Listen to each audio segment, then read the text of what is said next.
Bueno.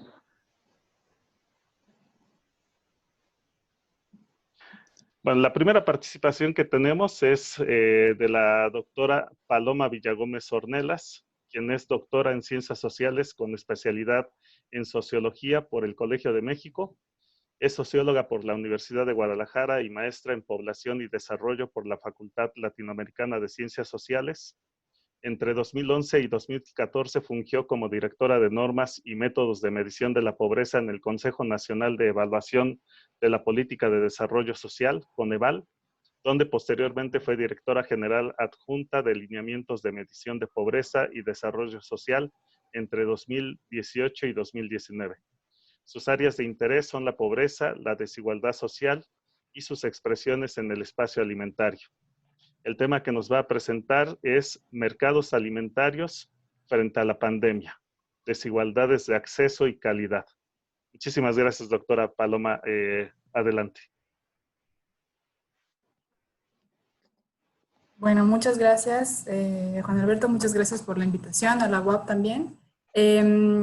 Mi presentación intenta hacer un recorrido por, no sé si están viendo ya la portada. No, Paloma, en este momento todavía no. Te estamos viendo a ti. A ver, están viendo a mí. Bueno, a ver, va de nuevo. ¿Ahí listo? Listo, ahora sí. Ok, perfecto. Bueno, la intención de la presentación es hablar efectivamente de cómo se han visto afectados los mercados alimentarios frente a la pandemia, pero bueno, desde una perspectiva fundamentalmente sociológica. Entonces voy a ir tratando de plantear este recorrido como entre lo macro y lo micro, para ver cómo no solo la enfermedad en sí misma, sino también las medidas de mitigación han afectado la capacidad de las personas para acceder a alimentos que no sean solo pues una dieta de emergencia, sino que también sean alimentos de calidad y estables, ¿no? Como se podrán imaginar, pues todas estas medidas que se han tomado para evitar la expansión de la enfermedad, pues han afectado toda la cadena de abasto y todas las dimensiones de la seguridad alimentaria, no solo en México, sino también en el mundo. Y bueno, la idea es hacer un recorrido sobre cómo específicamente se han expresado y todavía se podrán agudizar o acentuar aún más en el futuro esos efectos en la seguridad alimentaria, ¿no? Por supuesto, dado el estado de las cosas, es un asomo, digamos, espero que no al abismo, pero sí estamos echando un ojo sobre lo que puede pasar en el futuro, porque todavía no hay información que se esté generando continuamente, sobre todo en materia del acceso de la población a alimentos, etcétera. Entonces, es un conjunto de piezas que yo pongo juntas, propongo un rompecabezas específico para analizarlo, ¿no? Entonces, bueno, el contenido de la presentación, en cuanto me permita avanzar, esperen porque no me deja cambiar de página. Listo.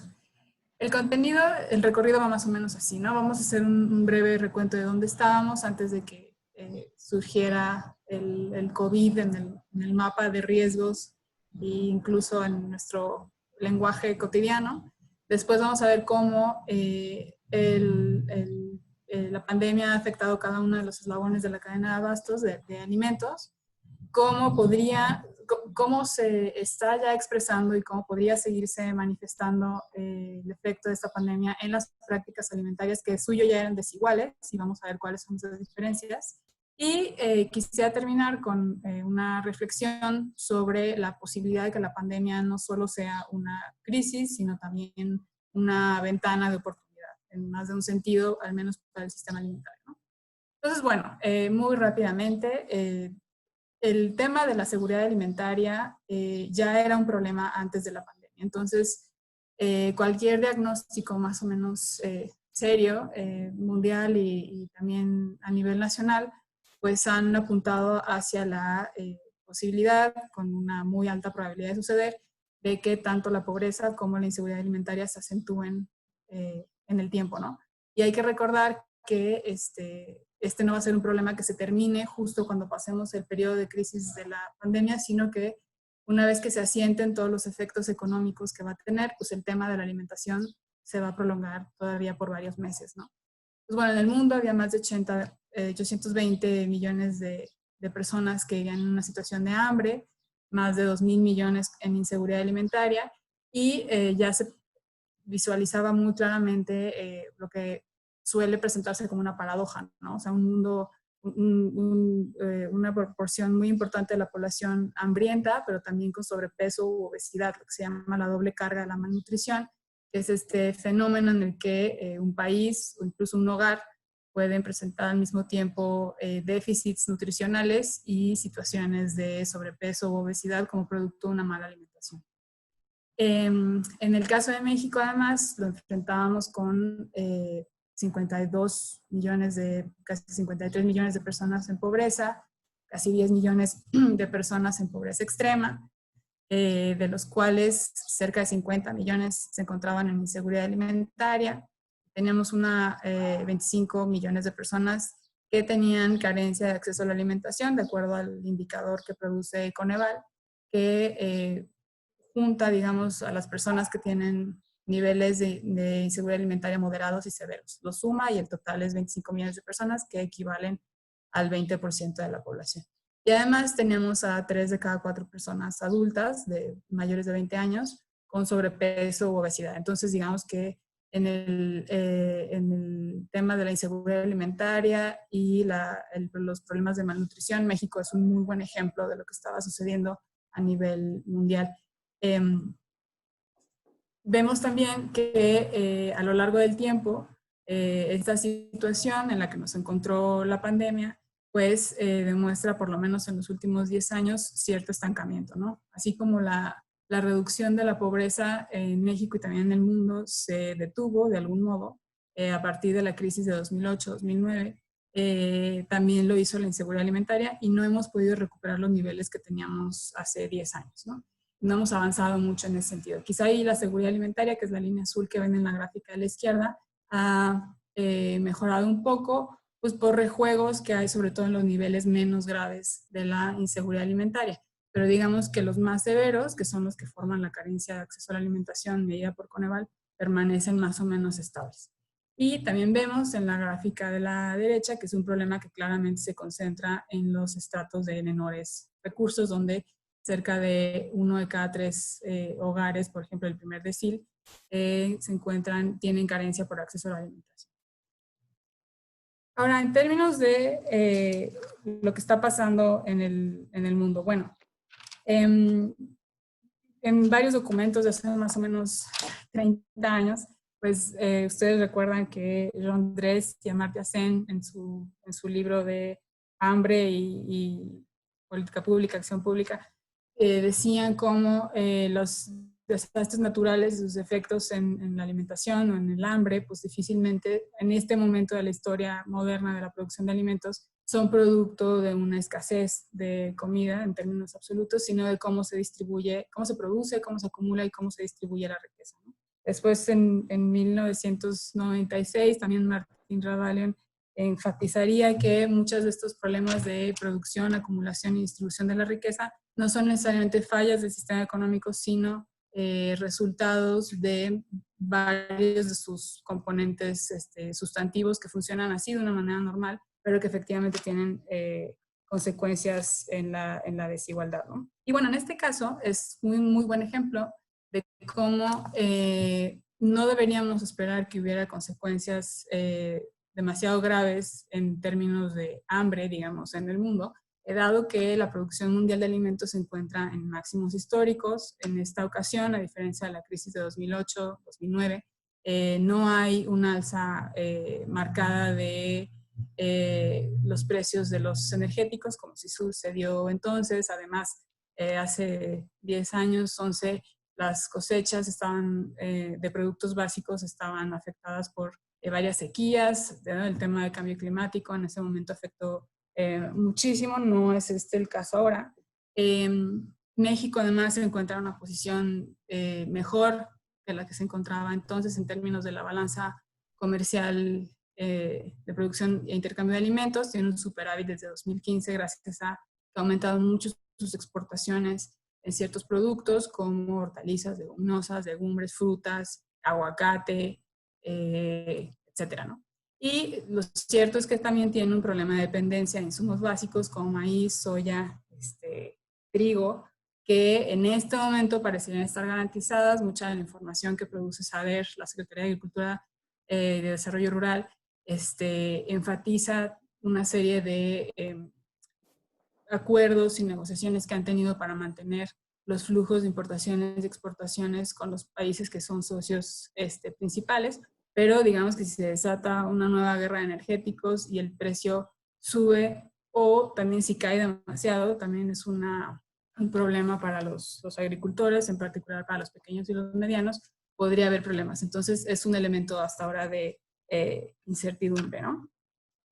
Ahora bien, lo que sí ha sucedido es que si bien la producción ha estado garantizada hasta este momento, no solo en México, sino también en el mundo, lo que sí ha habido son cuellos de botella tanto en la oferta como en la demanda. Pues del lado de la oferta ha habido un problema grave de distribución, justamente por las restricciones a la movilidad y por el contagio de trabajadores agrícolas y de las industrias de transporte, etcétera. Y esto ha derivado en muchos países en el desperdicio de cosechas, por ejemplo, ¿no? Hemos visto imágenes, seguramente las han ustedes registrado, de industrias de lácteos, ¿no? Con los tanques de leches desbordados y desperdiciándose, yéndose directamente a la coladera porque no están pudiendo abastecerlos, dado que los servicios a los que los repartían, con los que los vendían, pues están cerrados, ¿no? También, como parte del comportamiento de la demanda, digamos, en este caso, pues ha habido compras de pánico que han encarecido algunos productos, y también algunos vendedores, sobre todo a niveles ya mucho más locales, han tomado ciertas medidas como restringir la venta de ciertos productos por temor al desabasto, y esto ha creado una sensación de desabasto y de incertidumbre que ha alentado nuevamente las ventas de pánico de ciertos productos. Esto no ha sido una situación sostenida, se ha presentado como por episodios, y no es una tendencia generalizada, ocurrió sobre todo hacia el principio de la crisis, pero mientras no sepamos cuánto va a durar y cuánto dure después la recesión económica que va a provocar, pues es un foco, digamos, de alerta, ¿no?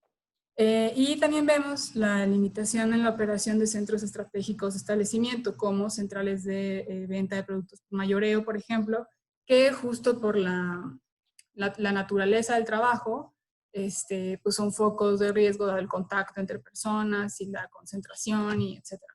Y eso ha afectado también la distribución de los alimentos. Por el lado de la demanda, pues tenemos la consecuencia más notable, que es, bueno, por un lado, todo el cierre de estas actividades que eran grandes consumidores de estos productos, como hoteles, restaurantes, cocinas, comedores públicos, como en escuelas, hospitales, etcétera.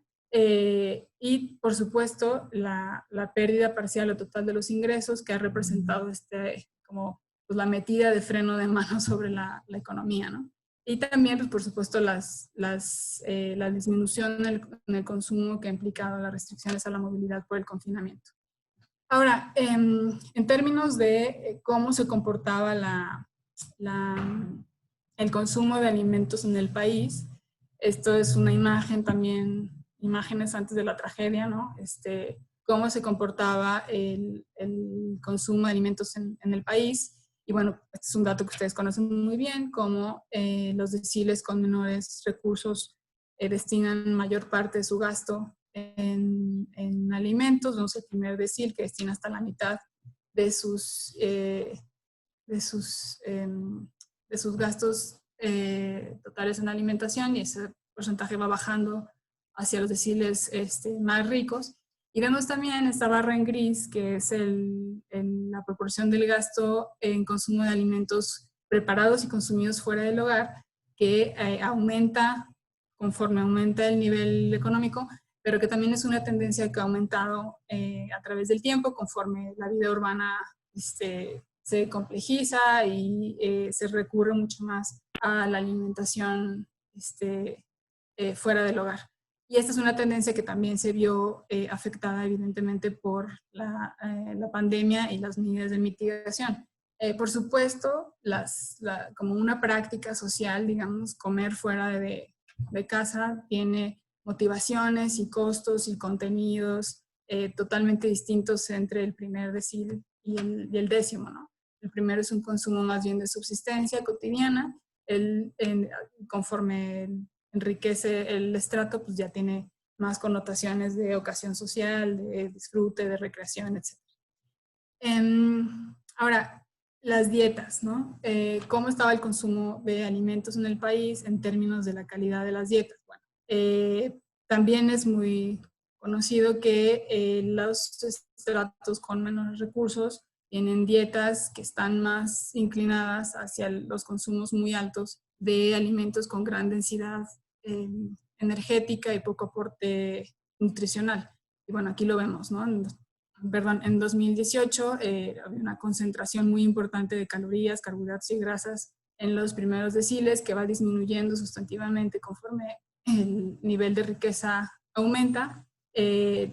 Es menor en estos deciles con menos recursos el consumo de proteínas animales, en fin. También vemos del lado derecho cómo la inseguridad alimentaria, que son las curvas, digamos, así que se concentran hacia el centro, tienen menores niveles de frutas, de consumo de frutas, verduras, lácteos, carnes, pescado, por ejemplo, ¿no? Entonces, sí hay una deficiencia clara, primero una desigualdad en los consumos de alimentos y en la calidad de las dietas que se consumen, y con una clara consecuencia de deficiencia nutrimental en los ingresos, en los estratos de menores ingresos, ¿no?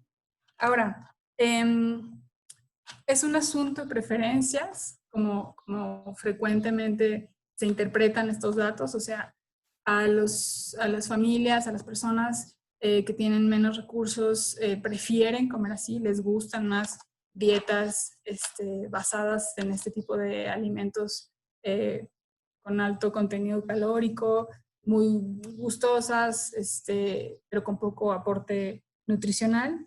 Y bueno, la respuesta enfática, quisiera decirlo, es que no es un asunto de preferencias, especialmente no es un asunto tampoco de información, como también se suele explicar en el discurso, en la narrativa pública, los problemas de alimentación de los sectores pobres. No es necesariamente una falta de información. Los estudios que analizan cómo se construyen normas sociales han identificado grandes consensos en la identificación de los alimentos que se consideran necesarios, de los que se consideran dispensables, de los que se consideran que son más asociados con la recreación, con el placer, etc. ¿no? Pero la información sobre cuáles son los alimentos que deberían constituir una dieta adecuada en términos normativos es generalizada, casi todo el mundo la tiene, quizá con un poco de más o menos detalle, pero la idea de una buena nutrición está instalada en absolutamente todos los estratos, ¿no? Eso es algo para mí muy importante decir. Y ¿de qué depende entonces que esa dieta se concrete o no? Pues de la acumulación de recursos monetarios y también materiales, es decir, de un ingreso y también de contar con las características materiales en la vivienda, por ejemplo, que permitan una dieta adecuada. Servicios de agua potable, espacios de preparación bien equipados, de conservación también de alimentos, ¿no? Espacios de despensa, refrigerador, en fin. Entonces, son todas este conjunto de características las que dificultan muchísimo que se tenga acceso a una dieta que esté más basada en productos frescos, frutas, verduras, que suelen ser mucho más caros además que toda esta oferta excesiva de productos de bajo aporte y muy alto contenido calórico. Hay varios estudios, si les interesara, de cómo se construyen precisamente estas representaciones sobre lo normativo y qué es lo que las impide que se concreten. Y la evidencia desde estudios económicos y también socioantropológicos, bueno, es esa, es una carencia forzada por factores económicos y materiales de satisfactores que sí son considerados como tales y como necesarios en la sociedad, ¿no? Ahora bien, ¿a qué me refiero cuando digo que no es solo un asunto, perdón, que es un asunto tanto de ingresos como de disponibilidad? Si ustedes ven acá esta gráfica bueno, es una información un poco, habría que actualizarla, es un dato que en su momento produjo Zagarpa, sobre cómo se distribuía la participación de comercios de alimentos, cómo se distribuye el gasto de los alimentos en hogares respecto al tipo de comercio, ¿no? Y bueno, vemos que las zonas que están más, que suelen tener mayores concentraciones de población en pobreza, recurren más a mercados públicos y tiendas de abarrotes que otras donde hay mayores ingresos, donde los consumos se concentran principalmente en supermercados y tiendas de autoservicio, ¿no? Este dato es también coincide, digamos, con la evidencia que se genera en otros países sobre los contextos urbanos. México no es exactamente un país donde en sus ciudades existe este fenómeno de los desiertos alimentarios que se identifica mucho en Estados Unidos, en Canadá, por ejemplo, que tienen como toda esta zona conurbada, semirural, etcétera, donde a varios kilómetros a la redonda no hay opciones para adquirir alimento. México no es un lugar necesariamente así, sus ciudades, sus zonas metropolitanas, por supuesto. Pero lo que sí hay es una segmentación muy clara de la oferta y sobre todo de la calidad de la oferta. Si vamos a las periferias, puede ser que encontremos los supermercados de las mismas cadenas que podemos ver hacia el centro de las ciudades, pero si nos asomamos vamos a encontrar que la calidad de los productos y la diversidad de los productos es no solo distinta, sino menor, ¿no? Y los precios no son necesariamente menores. Entonces son productos a los mismos precios para población más pobre y con mucha menor calidad. Y lo que la literatura ha encontrado también es que, bueno, a mayor diversidad de un circuito alimentario, o sea, que incluya todas estas ofertas de alimentos, se necesitan más recursos para aprovecharlo adecuadamente, ¿no? Porque, bueno, para poder comprar en distintas tiendas se necesita dinero, también un vehículo para poderse desplazar y cargar toda la compra, y se necesita, por supuesto, tiempo, que es algo de lo que la población en pobreza no suele tener en abundancia, porque lo usan sobre todo trabajando, ¿no? Entonces, en zonas de mayor pobreza, estos circuitos alimentarios son limitados, tienen una diversidad menor, la calidad está segmentada y demanda muchos más recursos que estas familias precisamente no tienen. Por lo tanto, dependen de comercios o de oferta alimentaria mucho más inmediata, mucho más próxima, como las omnipresentes tienditas de abarrotes, por ejemplo, ¿no?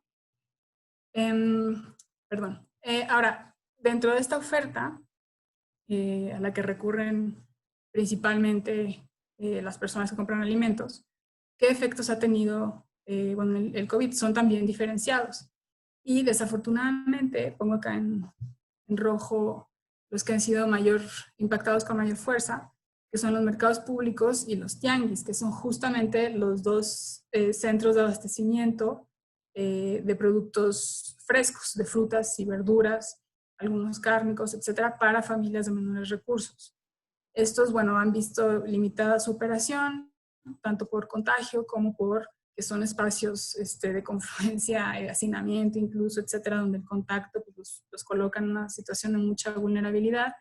Han sido también impactados con mayor fuerza por las limitaciones en la operación de centrales de abasto, como sucedió en la Ciudad de México, que la central de abasto se volvió un foco rojo para de infección, digamos, y cerraron varias bodegas, entonces dejaron de abastecer algunos mercados y tiendas pequeñas especializadas, como fruterías, recauderías, etcétera, que son precisamente los espacios de consumo de estas familias. Por lo tanto, ha habido variación de precios y también disminución de la calidad, ¿no? Uno de mis contactos en las zonas donde yo he trabajado este tema me decía, bueno, que le decían en los mercados cuando le vendían una lechuga pues, francamente horrorosa, porque ya no podían surtirlo en la central de abastos, y le decía, mira, pues no la quieres ahora, pero la semana que entra yo creo que sí la vas a querer, ¿no? Como anunciando pues que las complicaciones en la distribución y en el acceso a estos alimentos puede empeorar con el tiempo. Y insisto, esto es particularmente grave porque son las fuentes de abastecimiento de productos sanos, ¿no? Nutritivos. Los supermercados han sufrido algún efecto, dado que han tenido que limitar su acceso, por ejemplo, a población vulnerable, como personas adultos mayores, embarazadas, etcétera. Tienen, como les comentaba antes, en estos espacios, en estas zonas empobrecidas de la ciudad, tienen una calidad menor de productos frescos, tienen una oferta altísima de productos no recomendables, incluso con promociones y ofertas continuas, ¿no? Del tipo, llévate 4 botellas de 2 litros de refresco para el precio de 3, ¿no? Que son ofertas, por cierto, que no se ven en los mismos supermercados de la misma cadena en zonas de mayor ingreso económico porque no las consumen. Y las tiendas de abarrotes que han mostrado una mayor flexibilidad para adaptarse a las medidas sanitarias, han seguido trabajando, tienen una oferta de mayor costo, es menos diversa, tienen muchos productos no perecederos y embutidos y por supuesto una cantidad enorme de comida chatarra, pero también son espacios de consumo de emergencia, son cercanos, no se necesita demasiado dinero para comprar en ellos porque hay una en la esquina prácticamente, y también abren la posibilidad de acceso de mecanismos informales de crédito como pedir fiado o no sé, pedir prestado por algún momento, y los tenderos que tienen ya esta relación de negociación con los residentes de las colonias están abiertos a eso, ¿no? Entonces, bueno, es posible que ellos sean parte de los de los menos perjudicados en algún sentido a partir de la pandemia. Entonces, bueno, en conjunto, todo esto ha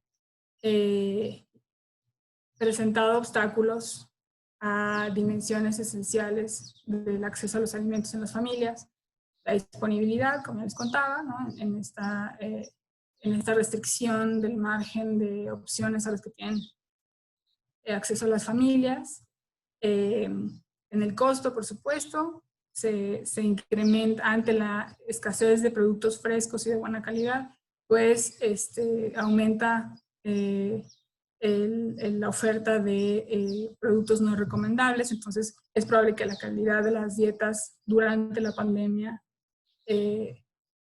no solo en estratos bajos, también incluso en estratos medios puede ser, empeore.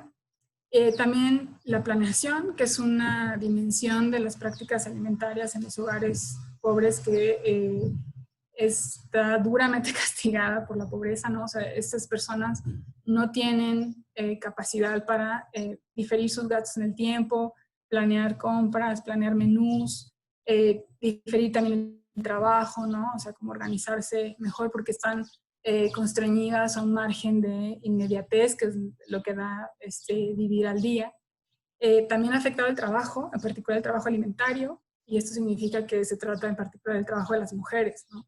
En condiciones normales, en estas colonias, las mujeres hacen unos recorridos, ¿no? Para buscar el jitomate donde está más barato, el pan donde está más barato, la tortillería donde les gusta y sí dan kilos de a kilo, etc., ¿no? La pandemia pone restricciones obvias a la movilidad que difícilmente pueden ser acatadas, dado que estas prácticas ya estaban instaladas desde antes debido a la falta de recursos. Y entonces creo que para las mujeres se va a presentar una especie de doble confinamiento, ¿no? O sea, ya estaban como muy circunscritas a un circuito alimentario muy próximo, muy cerrado en las colonias. No podían ampliarlo justo porque no tenían los recursos para ir a otras opciones, a otros mercados alimentarios. Y además, bueno, se les impone la obligación de quedarse en casa, que es algo incumplible para ellas. Entonces, ellas están también en la primera línea del riesgo de los hogares en la búsqueda de alimentos cotidianamente. Y todo esto provoca, en condiciones normales y ahora todavía más con las restricciones de la pandemia, un saldo emocional, ¿no?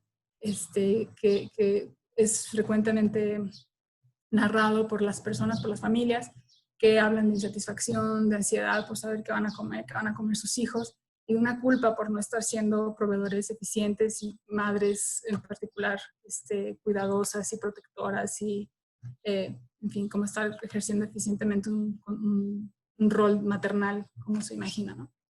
Entonces, bueno, a mí a partir de esto, y ya casi termino,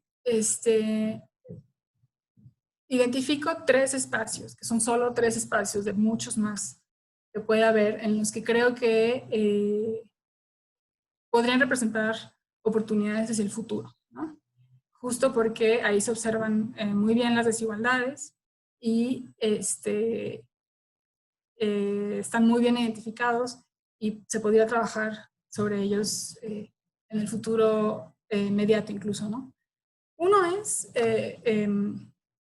la enorme concentración que existe del consumo nacional en grandes comercializadores, ¿no? Que son los que están, perdón, me regreso un poco, pero las medidas que se están tomando para garantizar la continuidad del sistema alimentario tienen mucho que ver con mantener la continuidad de ese sistema alimentario, ¿no? Pero mantener esa continuidad implica reproducir ciertas desigualdades, ¿no? Esa continuidad está sostenida sobre ciertas desigualdades y mantenerlo de una manera inercial implica seguirla reproduciendo. Entonces, uno de estos problemas es la concentración del consumo doméstico en grandes comercializadores en detrimento de los pequeños y medianos productores agrícolas, ¿no? Que enfrentan una cantidad de obstáculos muy importantes como para insertarse en el mercado más amplio, como por ejemplo carecen de transporte y también carecen de infraestructura para almacenamiento, desconocen frecuentemente la información sobre precios, hay demasiados intermediarios, perdón, tanto formales como informales. Pues todo esto los va excluyendo de los grandes circuitos de comercialización y frente a la pandemia, pues esto aumenta su vulnerabilidad muchísimo, ¿no? Entonces, por supuesto que hay que fortalecer a los pequeños y medianos productores, hay que hacer cadenas cortas de producción y distribución, trabajar muchísimo con la producción local, etc. Y aunque la estrategia de soberanía alimentaria planteada por el gobierno en algún momento es sin duda interesante, yo creo que la operación de la estrategia en este tiempo que lleva esta administración y que se ha tenido que ver acelerada forzosamente por la pandemia, que los ha obligado a entregar de manera adelantada y en un solo pago frecuentemente los apoyos para el campo, en este momento puede ser muy riesgosa porque ese dinero puede utilizarse para subsistencia y no necesariamente para fomentar la producción de alimentos que en el mediano o largo plazo garantizarían la seguridad alimentaria del país, ¿no? Entonces, aquí habría que pensar que son medidas mucho más arriesgadas y sostenidas en el tiempo para los pequeños y medianos productores. Después está este problema con la centralización y la concentración de los puntos de venta al mayoreo de productos frescos, de frutas, verduras, cárnicos en particular. México tiene alrededor de 90 puntos de venta del mayoreo de estos productos, por donde pasa el 95% de la producción que se comercializa, ¿no? Y están muy concentrados en ciertas ciudades muy específicas. Entonces, es un sector muy concentrado, digamos, muy en nodos y en pocos nodos. Entonces, esto significa que en momentos de pandemia, donde se arruina uno, pues toda la dependencia, el circuito que dependía de ese lugar, pues se ve comprometido. Entonces, desde hace ya muchos años se habla de la necesidad de hacer más centrales de abasto, justo de romper esta centralización, de dispersar la concentración de el comercio de mayoreo de este tipo de productos, favorecer, por supuesto, la producción local, no depender necesariamente de lo que se transporta desde lugares alejados al lugar de consumo, fortalecer las rutas cortas de abastecimiento, ¿no? Y finalmente está el desafío que para mí es el más urgente, digo, todos surgen, pero este en particular me preocupa de manera especial por lo que puede significar para la salud de las personas y pues, comprometer el futuro de las familias y del país en el mediano y largo plazo, que es el exceso de la oferta de productos industrializados y ultraprocesados, ¿no? Hasta ahora, la narrativa pública, como les comentaba, lo sigue planteando como un tema de preferencias y de educación, ¿no? Como si corrigiéramos, como si pudiéramos corregir con información correcta las preferencias de las personas. Pero, además de que, como he comentado, por diferentes razones, esta perspectiva es equivocada, hay un problema mucho más estructural y de fondo que se oculta bajo estos discursos que colocan la responsabilidad en las personas. Y es la incuestionable asociación que hay entre el poder político y el poder económico que representan la industria alimentaria, ¿no? De este tipo de productos. O sea, el hecho de que los estratos más bajos sean los que más consumen no es una cosa que haya un circunstancial, sino que son un mercado cautivo que constituye la base de las ganancias de estas industrias, ¿no? Entonces, ahí hay una dinámica muy perversa que no se puede obviar y que es necesario cortar. Hay un artículo muy bueno de The Lancet de 2013 que se llama Profits and Pandemics, que tiene que ver básicamente con el análisis del comportamiento de la industria alimentaria, cómo ha ido comportándose poco a poco como lo hacían la industria tabacalera y de bebidas alcohólicas hace tiempo, ¿no? Y ya llevan a cabo un conjunto de prácticas que tienen la finalidad de intervenir constantemente las decisiones de política pública, de política de salud, de política alimentaria que pudieran afectarles, ¿no? Entonces hay todas estas prácticas de lobbying y de cooptación de grupos científicos, académicos y también políticos, todas estas pretendidas alianzas, ¿no? O trabajo casi caritativo, que digamos que lava pues, todos sus efectos negativos, como por ejemplo ahora vamos a Nestlé pidiendo donaciones para dar fórmula para niños pequeños, que es algo súper demostradamente negativo para su salud. Entonces, bueno, lo que necesitamos aquí es una separación del poder político y económico, medidas que limiten la oferta, no hay de otra, y desvincular totalmente a la industria alimentaria del diseño y la instrumentación de la política alimentaria y de salud en el país, ¿no? Eso es algo urgente. Y en la pandemia hemos visto cómo se han mostrado realmente alterados frente a la posibilidad de que se perjudiquen sus ganancias durante este periodo extraordinario, ¿no? Entonces, bueno, ya para terminar, y a manera como de síntesis, ¿no? Creo que me interesa que nos vayamos con la idea de cómo la alimentación es un campo de la vida social y económica de los países en el que no solo se reflejan, podemos hacer una lectura en clave de desigualdad, sino que también ahí se reproduce. Y propongo que esta reproducción depende de al menos 3 procesos, que son los que yo he podido identificar con mi investigación y la que se ha producido hasta ahora. Una es definitivamente la distribución equitativa de los recursos sociales y económicos. La otra es la segmentación y la jerarquización del mercado alimentario. Y una última sería la segregación del espacio, ¿no? Cómo se da esta división muy marcada de las calidades de la oferta alimentaria según los espacios, los territorios en los que se ubica la población. Bueno, y en conjunto, estos tres elementos formarían pues, un círculo bastante perverso que es urgente romper. Y el solo hecho de posicionar o de mejorar la posición de las personas en el mercado, dándoles dinero, de mercantilizar la asistencia, ¿no? O sea, para que puedan comprar sin cambiar las condiciones de mercado, que ya las he descrito, pues no va a mejorar necesariamente la seguridad alimentaria y la nutrición de las personas, ¿no? O sea, que tengan más dinero para comprar en un mercado deficiente y además fracturado por la pandemia, pues no va a ser suficiente. Y a manera de reflexión nada más quiero poner sobre la mesa una pregunta que es como si una pandemia es el momento adecuado para pensar en la reestructuración del mercado alimentario. A mí me han dicho varias veces que, bueno, pensar en mejorar la nutrición de la población justo en este momento, pues no va a ser posible, ¿no? O sea, como que deberíamos conformarnos con que no experimenten hambre, coman lo que coman. pero como hemos visto, pues la pandemia y la malnutrición están estrechamente relacionadas, ¿no? Los estragos que ha causado en la población mexicana tienen mucho que ver con las condiciones de malnutrición en las que estamos. Y la malnutrición también favorecerá, digamos, la repetición, los ciclos de estas u otras pandemias o enfermedades, ¿no?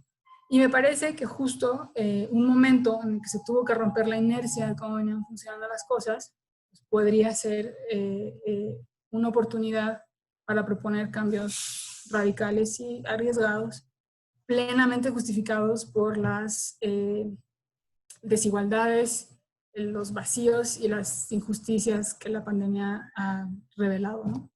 Sería todo por mi parte. Muchas gracias. Muchísimas gracias, doctora Paloma Villagómez, por esta muy interesante presentación. La verdad es que nos deja muchas enseñanzas. Me pareció muy interesante este mensaje acerca de las restricciones estructurales y cómo genera un problema muy fuerte, sobre todo para las clases más vulnerables de nuestra sociedad. Bueno, compañeras, compañeros, vayan preparando sus preguntas para que al final de las 3 presentaciones se pueda realizar las preguntas correspondientes.